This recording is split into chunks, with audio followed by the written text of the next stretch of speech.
நேயர்களே, இன்றைக்கு நாம பார்க்க போற மிக முக்கியமான செய்தி, அமெரிக்கா தோல்வி அடைந்திருக்கிறது என்கிற செய்தியைத்தான் நான் உங்களுக்கு சொல்ல கடமைப்பட்டிருக்கிறேன். அமெரிக்காவினுடைய தோல்விக்கு மிக முக்கியமான காரணம் என்ன? அமெரிக்கா திட்டமிடாமல் நடத்திய இந்த போரினால் அமெரிக்காவினுடைய உச்சபட்ச தலைவர், குறிப்பாக சொல்ல வேண்டுமென்றால் அமெரிக்க அதிபர் டொனால்ட் ட்ரம்பினுடைய முறையற்ற வார்த்தைகளும் பேச்சுக்களும் வடிவமற்ற செயல் திட்டங்களும் அமெரிக்காவுக்கு உலகம் முழுவதும் பெரும் அவமானத்தை இந்த தோல்வியின் மூலம் ஏற்படுத்தியிருக்கிறது. இந்த போரில் அமெரிக்கா உலகத்தில் யாரும் வெல்ல முடியாத இன்வின்சிபிள் ஃபோர்ஸ், அமெரிக்கா 1000 பில்லியன்களை செலவழிக்கக்கூடிய பெரிய ஒரு இராணுவம் என்றெல்லாம் பெயரெடுத்திருக்கிற நேரத்தில் மத்திய நிலையில் இருக்கும் இராணுவமான ஈரானிடத்தில் அமெரிக்கா படுதோல்வி அடைந்திருப்பது ஏன்? இன்றைக்கு நாம் தேடப்போகிற அந்த கேள்விக்கான விடை இப்போது உங்களுக்கு கிடைக்கும். அமெரிக்காவினுடைய படுதோல்விக்கு காரணம், அவர்கள் வெனிசுலாவை போன்று, நிக்கோலஸ் மதுராவை தூக்கியதை போன்று ஒரு சிறிய நாடாக உலகத்தில் யாரையும் எந்த நேரத்திலும் உள்ளே இறங்கி தூக்கலாம் என்கின்ற ஒரு பெரும் அதிகார வர்க்கமும் அகங்காரத்திற்கும் முதலில் விழுந்த அடி. ஏனென்றால் நிக்கோலஸ் மதுராவை சில மணி நேரத்தில் காவு கொண்டு அவர் நாட்டிலிருந்து அமெரிக்காவுக்கு தூக்கி வந்து விட்டார்கள். ஈரானுடைய மிக முக்கியமாக தலைவர்களை கொலை செய்து அதன் மூலமாக நாட்டில் ஒரு பெரும் குழப்பத்தை ஏற்படுத்தி அதன் மூலமாக வெற்றி பெற்று விடலாம் என அமெரிக்கா தவறான கணப்பை அமெரிக்காவுக்கு மொசாத் அமைப்பின் தலைவர் டேவிட் பர்னேயும் அமெரிக்காவினுடைய இராணுவ தலைப்புச் செயலாளர் திரு பீட் ஹெர்ட்ஸும் வழங்கிய அந்த ஆலோசனையை தவறாக புரிந்து கொண்டதின் விளைவாக அவர்கள் தடாலடி நடவடிக்கைக்கு பெரும் பின்னடைவு ஏற்படுத்தி இருக்கிறது. கிட்டத்தட்ட ஒரு மாதத்தை தாண்டி நடக்கின்ற போர் 2 நாட்களில் 3 நாட்களில் மௌனியாக்கப்படும் என்று நம்பிக்கொண்டிருந்த இந்த போர் தற்போது நிலை தடுமாறிய ஒரு நிலையில் சென்று கொண்டிருப்பதை நாம் அவதானிக்கக்கூடியதாக இருக்கின்றது. அமெரிக்காவுடைய F-15, அமெரிக்காவுடைய F-16, அமெரிக்காவுடைய F-18, F-35 போன்ற விமானங்கள் தூளாக்கப்பட்டிருக்கிறன. அமெரிக்காவினுடைய 300 கோடி ரூபாய் பெருமானம் உள்ள MQ-9 11 விமானங்கள் தூளாக்கப்பட்டிருக்கிறது. அமெரிக்காவுடைய அல் உதீது தளத்தில் இருக்கிற மிக முக்கியமாக ரெடார் சிஸ்டங்கள் முழுவதுமாக அழிக்கப்பட்டிருக்கிறது. அதே போன்று EWAWCs என்கின்ற உளவு ரெடார் அமைப்பு கொண்ட மிகப்பெரிய விமானங்கள் அழிக்கப்பட்டிருக்கிறது. அமெரிக்காவுடைய தாட் சிஸ்டம், யுஎஸ்னுடைய பெட்ரியாட் சிஸ்டம், அயன் டோம், அயன் பீம், டேவிட் சில்லிங் எல்லாமே அழிக்கப்பட்டிருக்கிறது. நிறுத்தி வைக்கப்பட்ட எஃப் சீரியஸ் ஜொர்டானில் அழிக்கப்பட்டிருக்கிறது. உலகத்தை அச்சுறுத்தக்கூடிய அமெரிக்காவுடைய ஆப்ரஹாம் லிங்கன் கப்பல் எங்கே? அது திரும்பி போய்விட்டது. ஜெரால்ட் ஆர்ஃபோர்ட் கப்பல் எங்கே? அதே மாதிரி யுஎஸ்எஸ் கார்னி வில்சன் எங்கே? யுஎஸ்எஸ் ஹரி ட்ரூமன் எங்கே? யுஎஸ்எஸ் WS புஷ் எங்கே? எல்லா கப்பல்களும் திசை மாறி போய்விட்டது. அமெரிக்கா மிரட்டிய GBU-57 பங்கர் பஸ்டர் குண்டுகள் 14,000 கிலோ தூளாக்கக்கூடிய இந்த குண்டுகளும் கடைசியில் வேலை செய்யாமல் ஈரானுடைய அனைத்து மிசைல் சிஸ்டங்களும் மிகப்பெரிய அளவில் அமெரிக்கா மட்டுமல்ல, சவுதி அரேபியா, துபை, கத்தர், குவைத், ஓமன், பஹ்ரைன், ஜொர்டான் இப்படி எல்லா நாடுகளிலும், ஈராக் மட்டிலும் இஸ்ரேல் முழுவதுமாக துவம்சம் செய்யப்பட்டிருக்கிறது. இஸ்ரேல் இதுவரை எல்லாவற்றையும் இஸ்ரேல் பலஸ்தீன மக்களை படுகொலை செய்தார்கள், சிரியாவிற்குள் நுழைந்தார்கள்.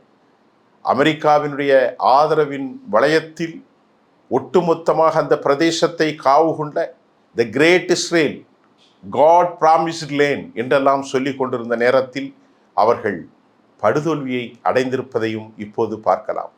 தற்போது Tel Aviv, Ashkelon, Kiryat, Shmona, Haifa, Golan குன்றுகள் இப்படி சொல்லிக்கொண்டே போகலாம். எல்லா இடங்களிலும் மக்கள் வாழ தகுதியற்று வீட்டிலிருந்து வெளியே வந்து கொண்டிருக்கிறார்கள். ரசாயன மண்டலங்கள், போர்ட்டுகள், இன்னும் இராணுவ தளங்கள், மொசாத் தளங்கள், அதே போன்று மறைத்து வைக்கப்பட்ட அணு ஆயுத தளங்களான நெகோவத் பாலைவனத்தில் இருக்கக்கூடிய டிமோனா, அராத் எல்லா பகுதிகளிலும் பற்றி எரிகிறது. மக்கள் ஓடுகிறார்கள். ஒரு இரவில் மட்டும் 9 முறை பங்கருக்கும் வெளிவீதிக்கும் வருகிறார்கள். அவர்களுடைய வாழ்க்கை நிச்சயமற்றதாக இருக்கின்றது. எந்த நேரமும் பலிஸ்டிக்ஸ் ஹைப்பர்சோனிக் விமான மிசைல் மூலம் 17,000 கிலோமீட்டர் கொண்டிருக்கிற அந்த வேகத்தை தடுக்க முடியாமல் தடுமாறிப்போன அயன்டோம், தடுமாறிப்போன நீண்ட தூர ஏவுகணைகளை தடுக்கும் ஆற்றல் கொண்ட டேவிட் செல்லிங், ஏரோ 2, ஏரோ 3, அதே போன்று அமெரிக்காவால் கொண்டு நிறுத்தப்பட்ட தாட் மற்றும் பேட்ரியாட் சிஸ்டங்கள். கடந்த ஜூலை மாதம் நடந்த 12 நாள் போரில் அதிகமான சேதாரத்தை அடைந்தாலும் அவர்கள் படித்து கொண்டது மிகுந்த அனுபவமும் ஒரு பெரும் படிப்பினை. இடையிலே அமெரிக்காவும் இஸ்ரேலும் சேர்ந்து ஈரானுக்குள் பெரும் மக்கள் குழப்பத்தை ஏற்படுத்தினார்கள். போரிடுகின்ற போது ரெஜிம் சேஞ்ச் என்ற வார்த்தையை பயன்படுத்தினார்கள். ஆட்சி மாற்றம் ஒன்றுதான் எங்களின் தீர்வு என்றார்கள். காரணம், ஆட்சி மாற்றம் முழுவதுமாக இன்றைக்கு கரை புரண்டு ஓடி இருக்கிறது. அமெரிக்கா எப்படியாவது போரை நிறுத்த வேண்டும் என முயற்சிக்கிறார்கள். ஆனால் ஈரான் விதித்த அந்த கண்டிஷன் 5 தான். மத்திய கிழக்கிலிருந்து அமெரிக்க படைகள் முழுவதுமாக வெளியேறப்பட வேண்டும். மத்திய தரைக்கடலில் மட்டுமல்ல, இந்த ரீஜனில் அமெரிக்க தளங்கள் எங்கும் இருக்கக்கூடாது. எங்களின் முடக்கப்பட்ட சொத்துக்களை விடுதலை செய்ய வேண்டும். எங்களின் மீது விதிக்கப்பட்டிருக்கிற பொருளாதார தடைகளை முழுமையாக நீக்க வேண்டும். அதே போன்று உலக நாடுகளினுடைய ஒட்டுமொத்தமான கையெழுத்திட்ட பிரதிநிதிகளின் மூலம் இனி எங்களோடும் நாங்கள் அவர்களோடும் போரிட மாட்டோம் என உறுதியை தர வேண்டும். அதே போன்று எங்கள் நாட்டில் இருக்கும் அணு ஆயுத நிலைகளை நாங்கள் கைவிடப் போவதில்லை. நல்ல பணிகளுக்காக நாங்கள் பயன்படுத்த போகிறோம். IAEA போன்ற அமைப்புகள் வந்து பார்வையிடலாம். மின்சாரம், எரிசக்தி, மருத்துவம் போன்ற பணிகளுக்கு நாங்கள் பயன்படுத்துவோம். பாலிஸ்டிக்ஸ், ஹைப்பர்சோனிக், இதே போன்ற எங்களுடைய ஆயுத தயாரிப்பில் கண்டெயின் செய்வது, ரெஸ்டோர் செய்வது ஏற்றுக்கொள்ள முடியாது. காரணம், ஒரு பெரும் சாவரின் கல்ச்சரல் ஐடென்டிட்டி கொண்ட எங்கள் தேசத்தை அமெரிக்கா, இஸ்ரேல் கட்டுப்படுத்த நாங்கள் ஒருபோதும் அனுமதிக்க மாட்டோம் என்ற நீண்ட நெடிய கண்டிஷன்களை போட்ட பின்பும் இதற்காக போரை நிறுத்த துருக்கி, எகிப்து, பாகிஸ்தான் போன்ற 3 நாடுகளும் இஸ்லாமாபாத்தில் பேச்சுவார்த்தை நடத்துகிறார்கள். இந்த பேச்சுவார்த்தை ஒருபோதும் செல்லுபடியாகாது. இந்த பேச்சுவார்த்தைக்கு இதுதான் வழி. 15 அம்ச திட்டத்தை அமெரிக்கா கொடுத்தது. ஏற்றுக்கொள்ள மறுத்துவிட்டார்கள். இறுதியாக கப்பற்படை தோற்றது, விமானப்படைகள் அனைத்தும் தோற்றது. அவர்களுடைய மதிநுட்ப குரோத நடவடிக்கையான, அதாவது சூழ்ச்சி நடவடிக்கை தோல்வி அடைந்தது.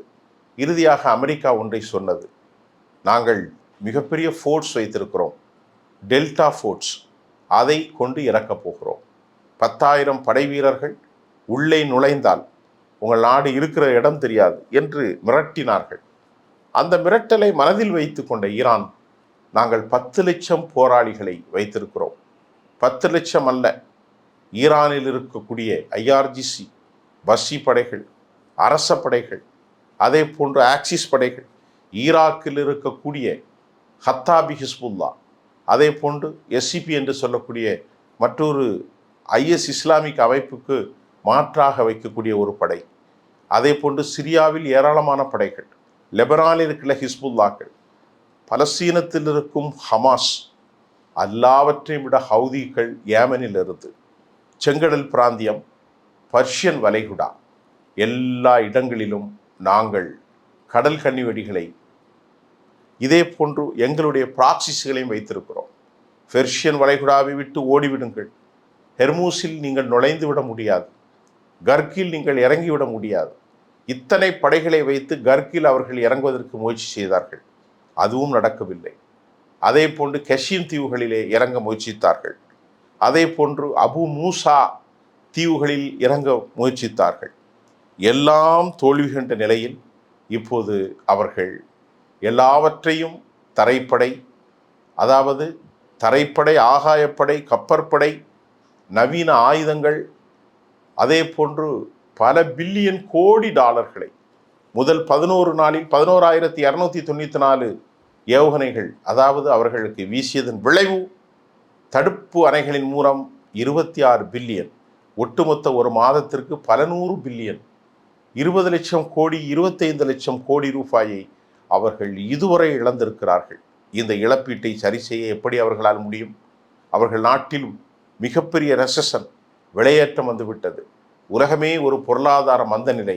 அது மட்டுமல்ல தோழர்களே, அவர்களுக்கு ஆதரவு கொடுத்த சவுதி அரேபியா, யுனைடெட் அரபு எமிரேட்ஸ், கத்தர், ஜொர்டான், குவைத், ஓமன், பஹ்ரைன் எல்லா நாடுகளுமே துவம்சம் செய்யப்பட்டிருக்கிற நிலையில் இப்போது சொல்லுங்கள், இந்த உலகப் போரில் அமெரிக்காவின் வல்லாதிக்கத்தில் யார் வெற்றி பெற்றார்? மிகப்பெரிய சக்கரவர்த்திகளாகும் ஆயுதங்களின் மிக பெரும் தலையால தொழில்நுட்பத்தை கொண்ட அமெரிக்கா படுதோல்வி அடைந்திருக்கிறது என்பதுதான் இன்றைய காலை வந்த செய்தியின் ஒரு செய்தியாக இருக்கிறது. மீண்டும் அடுத்த செய்தியில் சந்திக்கின்றேன்.